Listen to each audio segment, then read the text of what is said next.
Welcome to The Artist Matters. I'm Alex Rudy, and each week you will meet incredible artists from all walks of life. Filmmakers, writers, actors, painters, musicians, and so many more, sharing their stories to motivate and inspire the creative in you.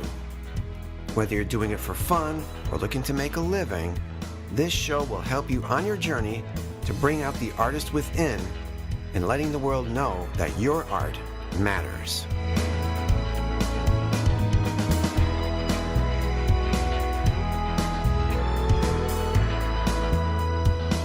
Hello, everybody. Welcome to another episode of The Artist Matters. I'm your host, Alex Rudy. So glad to have you back, and so glad you're able to listen to this guest coming up right now. Way back in 2004, I started working for Cablevision in Bethpage as a master control operator. And a few months in, we got a new supervisor. His name was Billy Lamont. Billy had this kind of rock and roll vibe about him. And as we got to working together, I got to find out why. His thing is poetry. He has been a poet for over 30 years. And making his way through the scene, there is so much to his story that I didn't even really touch upon when I worked with him because we had to actually do our jobs. But I finally got to sit down with him and learn how poetry became a part of his life and where he took it in the 80s and 90s, creating a book called The Gallery of Light, a second book called Strobe Light Generation, and now he has a third book called Words Ripped from a Soul Still Bleeding. And he's also released several poetry CDs, been on tour, starting in New York City, St. Mark's area, and touring all over, even being part of Lollapalooza, being part of MTV, getting to mingle with people that I can't believe, like Patti Smith and U2's Bono. And not to mention, he also has a place in the Guinness Book of World Records. That blew my mind too. And at the heart of it, he's a very deep, soulful, spiritual person. And more than anything, he wants his poetry to create some kind of emotional connection with his audience, maybe even bring some healing to their lives. He knows how important it is, even in rough times, that his poetry can actually help people through hard times too. And one other great thing is if he's having writer's block, he'll write about writer's block. So there's always a way through it. And he's found a way for 30 years. And you're going to get a lot from this. So without further ado, let's begin my interview with Billy Lamont.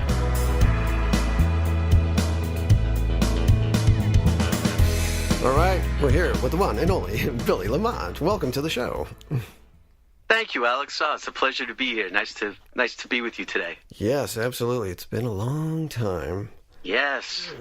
But I'm really great to catch up. Absolutely. And very excited to hear about your journey through poetry. So let's begin at the beginning. Where were you born?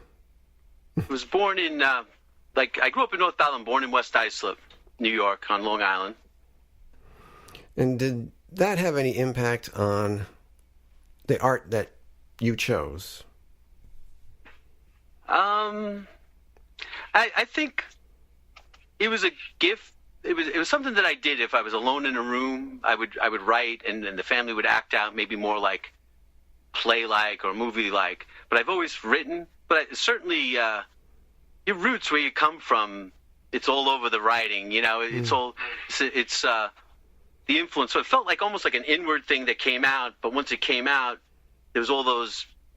The surroundings were such a big part of it because it's such a big part of your roots in your life. So, did you always have this creative spark in you? I think so. Like as a kid, we play, and then, it's almost like as your peers become more, it like changes form. Like it became, rock lyrics or writing stories for the family, like elementary school, a tween, but I wrote my first poems in the second grade. But, it kind of changed forms. But, yeah, it seems like I had always had this creative spark. And as a kid, I was a little more shy. So I would write a lot, and we would act out different parts with the family members and record them on a tape recorder. And then it would come out in different forms, like with songwriting. So, I always felt that creative side. And then it was a little more like a Dennis the Menace and a little more outgoing with it and on the street, and then it took different forms, and I was a little less shy than after a while. Was it always poetry or just writing in general? I love to write. There was a time I thought I wanted to do journalism. There was a time I would write like plays for the family or movies or, different creative writings. Then it became rock lyrics for songs, maybe a little written more like in a facade or something. I thought journalism for a short amount of time, but then I realized it was more the creative side that I enjoyed. So rock lyrics and poetry seemed to be, as well as like once when I was in high school, I wrote a 70-page science fiction story. So it was always writing, but then it kind of changed into rock lyrics and poetry. So you mentioned that your family performed some of this. I'm guessing family was encouraging of your art? We all, I would write a thing, and then when my dad would come home, or a lot of my family grew up on the same block. So I had a younger brother, Bob, and my cousin Kevin lived down the street, and all my other cousins and my grandmother. So sometimes if we needed a woman, okay, my grandmother might read the part, or my uncle Ned and Aunt Rosemary, they may read a part, or my parents, whatever we needed for the script. And sometimes I would write the story, sometimes my cousin. I guess it was like a form of play, but maybe as we were elementary school, then getting into like tween or something like that, and then my brother, he would appear, so the family was supportive, and we would all it's like a tape recorder, get around the tape recorder, and I'd have the different parts and we'd read them. And a different thing for most of my family, really, like my cousin liked to act and he would sing, but with a lot of my family, it really wasn't other gifts. There was a lot of art, it was creative, a lot of architecture in my family. My grandfather, who had passed away when my mom was really young, like 14 or whatever, but he worked with Robert Moses and designed the Jones Beach Theater. He did the water tower. And so a lot of it came out in architecture. And then my dad kind of followed with that as like a surveyor, and then with the state, like in a few different departments. He ended up becoming the head. But I really didn't have that gift. I tried that. I was like, oh, boy, this is interesting, architecture. But I just wasn't as neat as they were with the lines. And just like my creativity came out different, but it was, so I'd say in that way, it was that creative power, but it came out in like a technical, like an engineering kind of way, or a surveying, buildings. Like, my grandfather was a part of the water tower. He came to Babylon from, they moved, he married my grandmother. They came to Long Island. They lived in Babylon, and he was a part of designing things for the Jones Beach Boardwalk and the water tower. He was one of the architects, but by the 50s, he was then the main architect for his name on the plans with the Jones Beach Theater. Wow. When you're writing, do you prefer the pen and paper? Do you prefer typing? A little bit of mixture of both? I think it changes whatever form you do it. So I like to mix it up. But a lot of times my lifestyle is so fast that when the inspiration comes, I have to somehow, it's usually pen and paper just to write it down as I'm driving, or else I'll just forget it or something. So usually it's pen and paper, and it hits me very fast. And that's the most organic and natural. But it's cool to see the different rhythm or the feel when I was younger using a typewriter, or now using a keyboard, or using some kind of, in an iPhone, the microphone, recording something. It's interesting to see,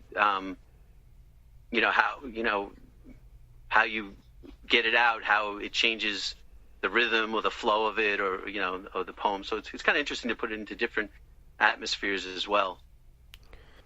As you grew older, were you still shy, or did your poetry help you get out of that shell?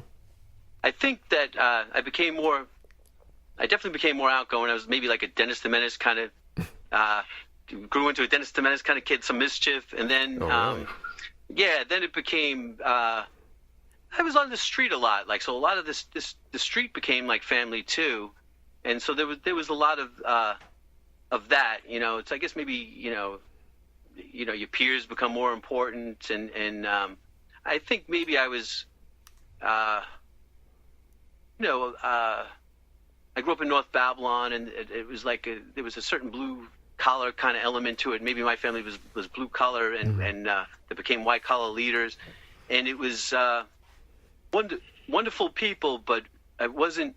You had to keep a certain toughness as a poet. So maybe I would write rock lyrics in a facade, you know, and things, you know, like, I'll drink my rye, my girl will worry that I die. I wasn't drinking rye, and I didn't drive yet or whatever, you know. It was about cars or whatever. But it got to the point where I wrote this sensitive poem when I was 14. And it was about women that didn't have boyfriends, and their personalities is just as it's called You're Just As Beautiful, you know, is more beautiful or just as beautiful, you know, the person's soul, their essence. And what happened, it was in my drawer, and then one of my early girlfriends was in my drawer, and she found it, and she was like, you know, this is really you, and, you know, you should do this. It was a sensitive poem, but, like, so maybe you know, it was fun times. I had a lot of the homies, the friends in the neighborhood and stuff, and they're very supportive. But there was a certain, as we were growing, you know, you get into a little trouble here and there, you know, teenage stuff or whatever, you know. And it was like, I think that was like maybe a turning point for me, where I blossomed, because my first girlfriend was like, you know, she saw maybe the real me, and you should do this. Because think about it, like, when you're doing poetry, you're bearing your soul, and it's like, I was nervous at first for someone to read it, or, like, you know, like the first time I'm reading it, I was like shaky, and, you know, it was like you feel like you're standing there naked, you know. It's very personal. Yeah, and then what happened, I started to think, like, well, what I'm trying to do? I'm trying to give hope to people. And my first, like, solo poetry reading was I wanted to go into an artistic area, so St. Mark's Place in the late 80s, and it was a homeless dinner. And I wanted to give hope, and I started to think, you know, stop thinking about, like, how you look or what you're saying or being nervous, and think about what you're giving. And when I did that, I want to give hope, I want to give love, whatever, like, it just changed the whole energy, because the focus was where it should be, instead of being self-conscious or whatever, and it was like freeing, you know. And then I didn't have any stage fright since then. It was like just natural and flowing, you know. How did you get that gig? I went into this city, and I just wanted to, like, do something on St. Mark's Place. I liked the artistic vibe there, and you know, in the late 80s, you know, there was a lot going on there. And I went upstairs to it was called the Center for Understanding. It was actually a Hare Krishna place, and I didn't even realize it, but they were like, you know, I just knew that, wow, they're going to give me this loft. It was almost like a beautiful accident that it was a homeless dinner, and then they liked what I did. And seeing what I would do in the future, it was just ironic that it was a homeless dinner. And I did, like, an open mic at the Northport Library, but it was like, you know, but they liked it, and they gave me then the whole loft on St. Mark's Place a week later, and I got to do, you know, these were my first full poetry readings. So I was, like, really in that artistic vibe, but also a very loving vibe. And it's ironic, because for Thanksgiving, for like over 20 years, I do a homeless dinner with the poetry, and, you know, I always wanted that to be a part of it. I mean, some people do that kind of thing every day. It's just a little something, but it's just feels right, you know. Did you have early influences with poetry? Yeah, I think most of them came from the rock world, I'd say. You know, the Beatles, Pink Floyd. I love them. Bob Dylan. Then you know, Bruce Springsteen. You know, maybe a little later, Bruce Springsteen.